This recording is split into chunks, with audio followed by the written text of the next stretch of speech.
ओम नमः शिवाय। शिव जी सदा सहाय। ओम नमः शिवाय। गुरु जी सदा सहाय। वायव्य संहिता के उत्तरखंड का अध्याय 32। ऐहिक फल देने वाले कर्मों और उनकी विधि का वर्णन। शिव पूजन की विधि, शांति, पुष्टि आदि विविध काम्य कर्मों में विभिन्न हवनीय पदार्थों के उपयोग का विधान। उपमन्यु कहते हैं, श्री कृष्ण, ये मैंने तुमसे इहलोक और प्रलोक में सिद्धि प्रदान करने वाला क्रम बताया है, जो उत्तम तो है ही, इसमें क्रिया, जप, तप और ध्यान का समुच्चय भी है। अब मैं शिव भक्तों के लिए यही फल देने वाले पूजन, होम, जप, ध्यान, तप और दान में महान क्रम का वर्णन करता हूँ।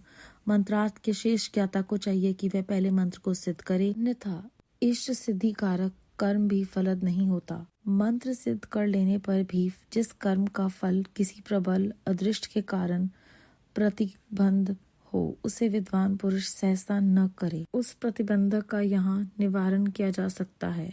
कर्म करने के पहले ही शकुन आदि करके उसकी परीक्षा कर लें और प्रतिबंधक का पता लगने पर उसे दूर करने का प्रयत्न करें। जो मनुष्य ऐसा न करके मोहवश ऐहिक फल देने वाले कर्म का अनुष्ठान करता है, वह उससे फल का भागी नहीं होता और जगत में उपहास का पात्र बनता है। जिस पुरुष को विश्वास न हो, वह ऐहिक फल देने वाले क्रम का अनुष्ठान कभी न करे, क्योंकि उसके मन में श्रद्धा नहीं रहती और श्रद्धाहीन पुरुष को उस कर्म का फल नहीं मिलता। किया कर्म निष्फल हो जाए तो भी उसमें देवता का कोई अपराध नहीं है, क्योंकि शास्त्रोक्त विधि से ठीक ठीक कर्म करने वाले पुरुषों को यही फल की प्राप्ति देखी जाती है। जिसने मंत्र को सिद्ध कर लिया, प्रतिबंधक को दूर कर दिया, मंत्र पर विश्वास रखता है और मन में श्रद्धा से युक्त है, वह साधक कर्म करने पर उसके फल को अवश्य पाता है। उस कर्म के फल की प्राप्ति के लिए ब्रह्मचार्य परायण होना चाहिए। रात में हविष्य भोजन करे, खीर या फल खाकर रहे। हिंसा आदि जो निषिद्ध कर्म है, उन्हें मन से कभी न करे। सदा अपने शरीर में भस्म लगाए, सुंदर पवित्र वेशभूषा धारण करे और पवित्र रहे। इस प्रकार आचारवान होने पर अपने अनुकूल शुभ दिन में पुष्पमाला आदि से अलंकृत पूर्वोक्त लक्षण वाले स्थान में एक हाथ भूमि को गोबर से लीपकर वहां बिछे हुए भद्रासन पर कमल अंकित करे। जो अपने तेज से प्रकाशमान हो, वे तपाए हुए स्वर्ण के समान रंग वाला हो। उसमें 8 तल हो और केसर भी बना हो। मध्य भाग में वह कर्णिका के से युक्त और संपूर्ण रत्नों से अलंकृत हो। उसमें अपने आकार के समान ही नाल होनी चाहिए। वैसे स्वर्ण निर्मित कमल पर सम्यक विधि से मन ही मन अनिमा आदि सब सिद्धियों की भावना करें। फिर उस पर रत्न का, सोने का अथवा स्फटिक मणि का उत्तम लक्षणों से युक्त वेदी सहित शिवलिंग स्थापित करके उसमें विधि पूर्वक पार्षदों सहित अविनाशी सांबित सदाशिव का आह्वान और पूजन करें। फिर वहां साकार भगवान महेश्वर की भावनामयी मूर्ति का निर्माण करें, जिसके 4 भुजाएं और 4 मुख हों। वह सब आभूषणों से विभूषित हों। उसे व्याघ्र चर्म पहनाया गया हो, उसके मुख पर कुछ कुछ हास्य की छटा छा रही हो। उसने अपने 2 हाथों में वरद और अभय की मुद्रा धारण की हो और शेष 2 हाथों में मृग मुद्रा और टंक ले रखे हों। अथवा उपासक की रुचि के अनुसार अष्टभुजा मूर्ति की भावना करनी चाहिए। उस दशा में वह मूर्ति अपने दाहिने 4 हाथों में त्रिशूल, परशु, खड्ग और वज्र लिए हो और बाएं 4 हाथों में पाश, अंकुश, खेट और नाग धारण करती हो। उसकी अंग कांति प्रातःकाल के सूर्य की भांति लाल हो और वे अपने प्रत्येक मुख में 3-3 नेत्र धारण करती है।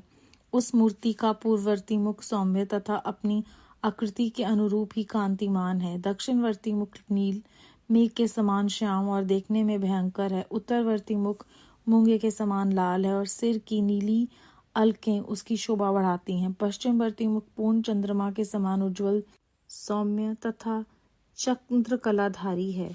उस शिव मूर्ति के अंक में पराशक्ति माहेश्वरी शिवा आरूढ़ हैं। उनकी अवस्था 16 वर्ष की सी है।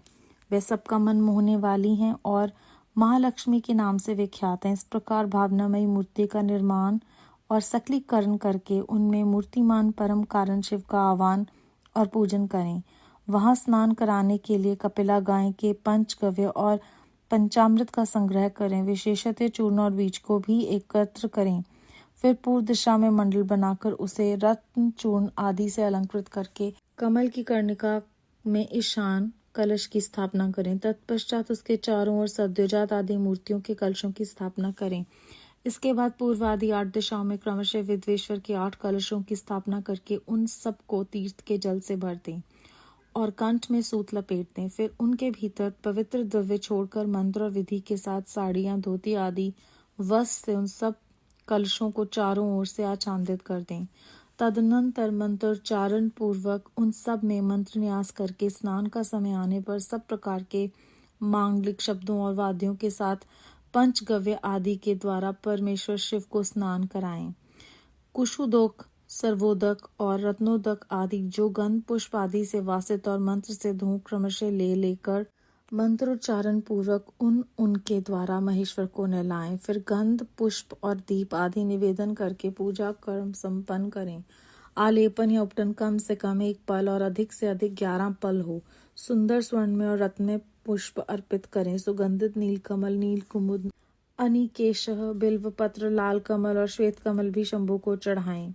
काला गुरु के धूप को कपूर, घी और गुग्गुल से युक्त करके निवेदन करें। कपिला गाय के घी से युक्त दीपक में कपूर की बत्ती बनाकर रखें और उसे जलाकर देवता के सम्मुख दिखाएं। ईशान आदि 5 ब्रह्म की 6 अंगों की और 5 आवरणों की पूजा करनी चाहिए। दूध में तैयार किया हुआ पदार्थ नैवेद्य रूप में निवेदनीय है। गुड़ और घी से युक्त महाचरु का भी भोग लगाना चाहिए। पाटल, उत्पल और कमल आदि से सुवासित जल पीने के लिए देना चाहिए।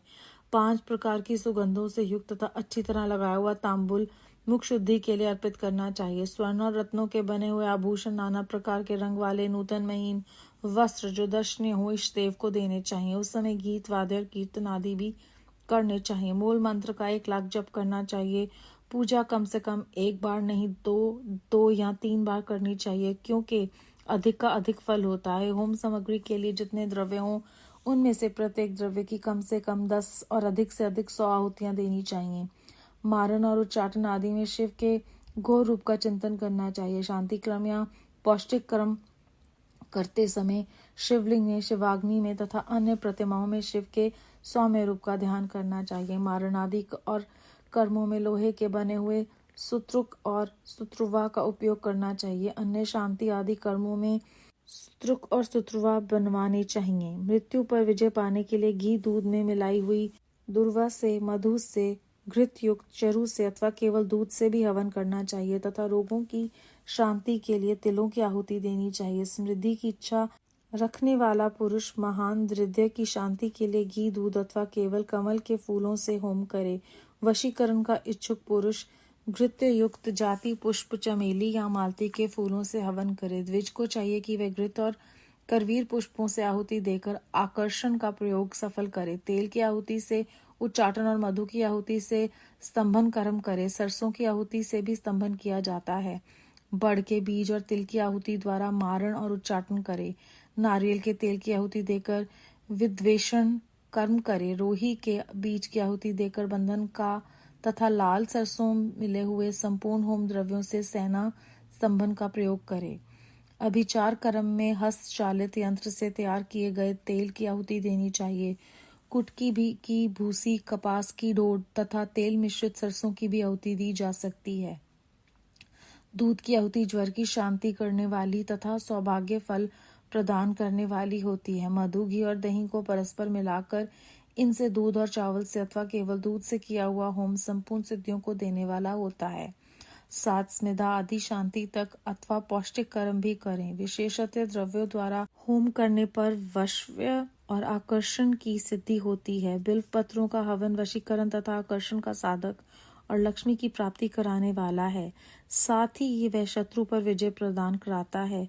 शांति कार्य में पलाश और खैर आदि की समिधाओं का होम करना चाहिए। क्रूरतापूर्ण कर्म में कनेर और आग की समिधाएं होनी चाहिए।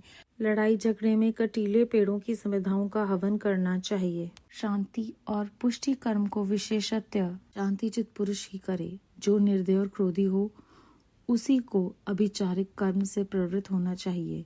वह भी उस दशा में जबकि दुर्वस्था चरम सीमा को पहुंच गई हो, उसके निवारण का दूसरा कोई उपाय न रह गया हो।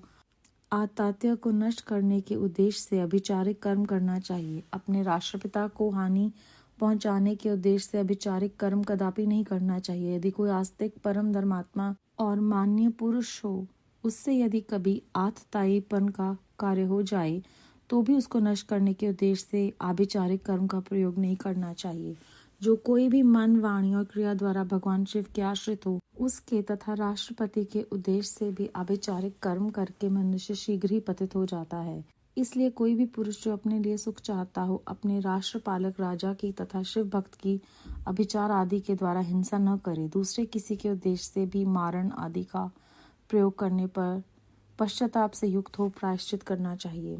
निर्धन या धनवान पुरुष भी बाण लिंग, नर्मदा से प्रकट हुए शिवलिंग, ऋषियों द्वारा स्थापित लिंग या वैदिक लिंग में भगवान शंकर की पूजा करे। जहाँ ऐसा लिंग का अभाव हो, वहाँ स्वर्ण और रत्न के बने हुए शिवलिंग में पूजा करनी चाहिए। यदि स्वर्ण और रत्नों के उपार्जन की शक्ति न हो, तो मन से ही भावनामयी मूर्ति का निर्माण करके मानसिक पूजन करना चाहिए, अथवा प्रतिनिधि द्रव्यों द्वारा शिवलिंग की कल्पना करनी चाहिए। जो किसी अंश में समर्थ और किसी अंश में असमर्थ है, वह भी यदि अपनी शक्ति के अनुसार पूजन कर्म करता है तो अवश्य फल का भागी होता है। जहाँ इस कर्म का अनुष्ठान करने पर भी फल नहीं दिखाई देता, वहाँ 2 या 3 बार उसकी आवृत्ति करें। ऐसा करने से सर्वथा फल का दर्शन होगा। पूजा के उपयोग में आया हुआ स्वर्ण, रत्न आदि उत्तम द्रव्य हों, वह सब गुरु को दे देना चाहिए तथा उसके अतिरिक्त दक्षिणा भी देनी चाहिए। यदि गुरु नहीं देना चाहता हो तो वह सब वस्तु भगवान शिव को ही समर्पित कर दें अथवा शिव भक्तों को दे दें। इनके सिवा दूसरों को देने का विधान नहीं है। जो पुरुष गुरु आदि की अपेक्षा न रखकर स्वयं यथाशक्ति पूजा संपन्न करता है, वह भी ऐसा ही आचरण करे। पूजा में चढ़ाई हुई वस्तु स्वयं न ले ले। जो मूढ़ लोभवश पूजा के अंगभूत उत्तम द्रव्य को स्वयं ग्रहण कर लेता है, वह अभिष्ट फल को नहीं पाता। इसमें अन्यथा विचार नहीं करना चाहिए। किसी के द्वारा पूजित शिवलिंग को मनुष्य ग्रहण करे या न करे, ये उसकी इच्छा पर निर्भर है। यदि ले ले तो स्वयं नित्य उसकी पूजा करे अथवा उसकी प्रेरणा से दूसरा कोई पूजा करे।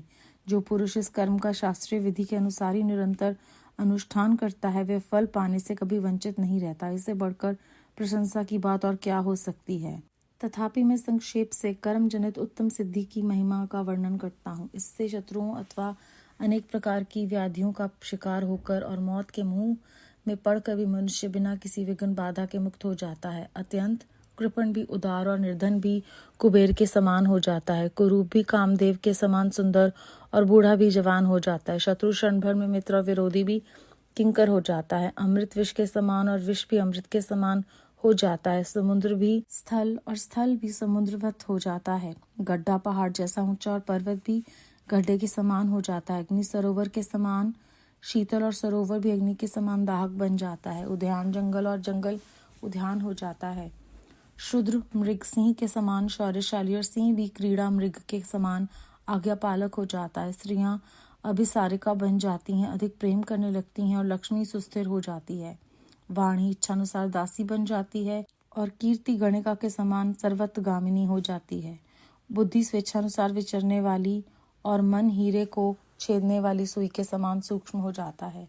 शक्ति आंधी के समान प्रबल हो जाती है और बल मत गजराज के समान प्रक्रमशाली होता है। शत्रु पक्ष के उद्योग और कार्य स्तब्ध हो जाते हैं तथा शत्रुओं के समस्त सुहृदय गण उनके लिए शत्रु पक्ष के समान हो जाते हैं। शत्रु बंधु बांधवों सहित जीते जी मुर्दे के समान हो जाते हैं और सिद्ध पुरुष स्वयं आपत्ति में पड़कर भी अरिष्ट रहित संकट मुक्त हो जाता है।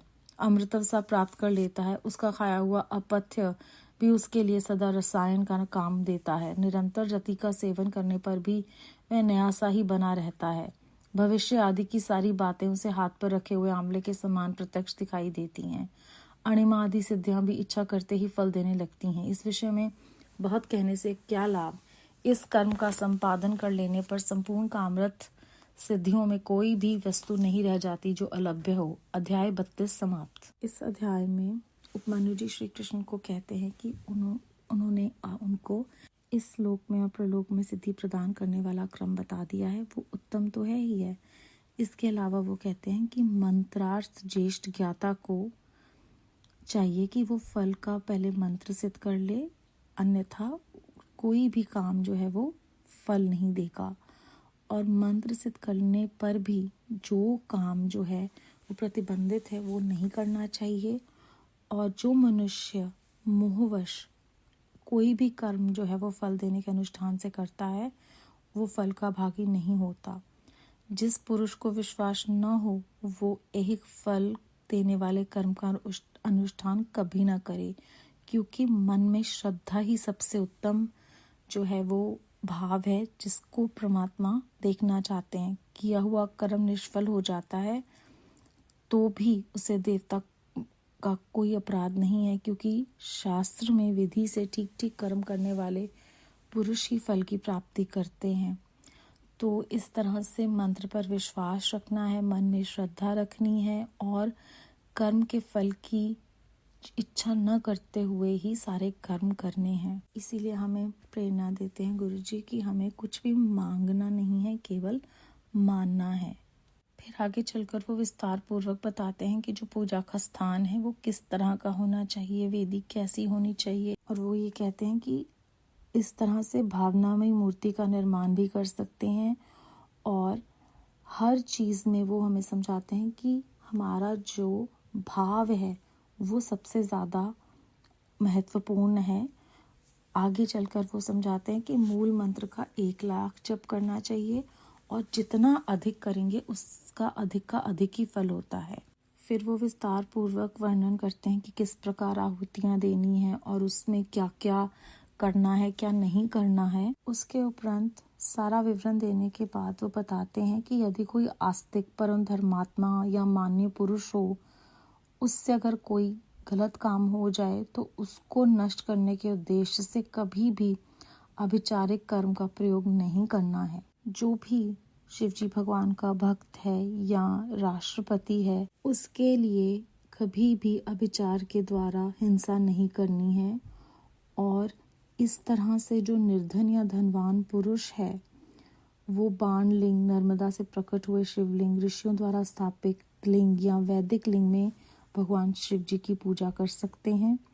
जहाँ पर लिंग का अभाव हो तो वो स्वर्ण या रतन के शिवलिंग की पूजा भी कर सकते हैं। और उसके बाद उन्होंने कहा है कि अगर आपके पास ये सब करने की शक्ति नहीं है तो भावनामयी मूर्ति का निर्माण करके मानसिक पूजा करनी चाहिए। कितनी बार हमें शिव पुराण में यही उपदेश दिया जाता है कि अगर आपके पास सामर्थ्य नहीं है तो भाव सबसे ज़्यादा महत्वपूर्ण है। और वो बताते हैं कि जब भी आप परमात्मा की कृपा से ये सब करेंगे तो उस सब को गुरु को ही दे देना चाहिए। अगर गुरु नहीं लेना चाहते तो उसे शिव जी को समर्पित कर दें, नहीं तो शिव जी के भक्तों को दे दें। पर किसी भी अवस्था में उसे खुद नहीं लेना है। भाव लालच से हमें किस तरह से बचा रहे हैं कि लोभ नहीं करना है। फिर उसके बाद वो कहते हैं कि कर्म जनित उत्तम सिद्धि की महिमा ये है कि शत्रु अथवा अनेक प्रकार की व्याधियों का शिकार होकर और मौत के मुंह में भी पड़कर जो भी भक्ति पूर्वक ये कार्य करता है वो बिना किसी विघ्न बाधा के मुक्त हो जाता है। जो कंजूस हैं वो उदार हो जाते हैं, निर्धन जो है वो कुबेर के समान देने वाली अवस्था में हो जाते हैं, क्रूप जो है वो कामदेव के समान सुंदर बूढ़े जवान हो जाते हैं, शत्रु जो है वो मित्र बन जाते हैं, और अमृत जो है वो विष के समान और विष अमृत के समान हो जाता है। समुद्र स्थल और स्थल समुद्रवत हो जाता है। गड्ढा जो है वो पहाड़ जैसा ऊंचा हो जाता है और पर्वत जो है वो गड्ढे के समान हो जाता है। अग्नि सरोवर के समान शीतल और सरोवर अग्नि के समान दाहक बन जाता है। जंगल बाग बन जाते हैं, बाग जंगल बन जाते हैं। मृग जो है वो एक सिंह की तरह शौर्यशाली हो जाते हैं और सिंह जो है वो आज्ञा पालक बन जाते हैं। स्त्री जो है वो प्रेम करने लगती हैं और लक्ष्मी सुस्थिर हो जाती है। वाणी इच्छानुसार दासी बन जाती है। कीर्ति गणिका के तरह सर्वतगामिनी हो जाती है। बुद्धि जो है वो स्वेच्छा अनुसार विचरने लगती है, मतलब मन जो है वो भी काबू में आ जाता है और सूक्ष्म हो जाता है सुई के समान। शक्ति आंधी के समान प्रबल हो जाती है और बल जो है वो गजराज के तरह पराक्रमशाली हो जाता है। उस तरह से ही शत्रु बंधु बांधवों सहित जीते जी मुर्दे के समान हो जाते हैं। सिद्ध पुरुष जो हैं वो आपत्ति में पड़कर भी संकट मुक्त हो जाते हैं। ऐसा लगता है जैसे अमृत प्राप्त कर लिया है उन्होंने। उनका खाया हुआ अपथ्य भी उनके लिए रसायन का काम करता है और रति का सेवन करने पर भी नया सा बना रहता है। और भविष्य में सारी बातें जो भी होने वाली होती हैं वो उनको प्रत्यक्ष दिखाई देती है। मान लो जैसे उनके हाथ पे आंवला रखा हुआ है, देख सकते हैं वो सब कुछ। कितने सुंदर तरीके से हमें ये उदाहरण देकर श्री शिव पुराण में मार्गदर्शन दिया गया है कि हमें कोई भी जो कार्य है वो हमारे लिए दुर्लभ नहीं है अगर हम अपनी आस्था, अपना मन उन परमात्मा के श्री चरणों में लगाकर और भावपूर्ण बिना किसी फल की इच्छा पे जब ये कार्य करते हैं तो कोई भी ऐसी वस्तु नहीं है जो हम नहीं पा सकते। बेअंत शुक्राना गुरु जी महाराज। ओम नमः शिवाय। शिव जी सदा सहाय। ओम नमः शिवाय। गुरु जी सदा सहाय।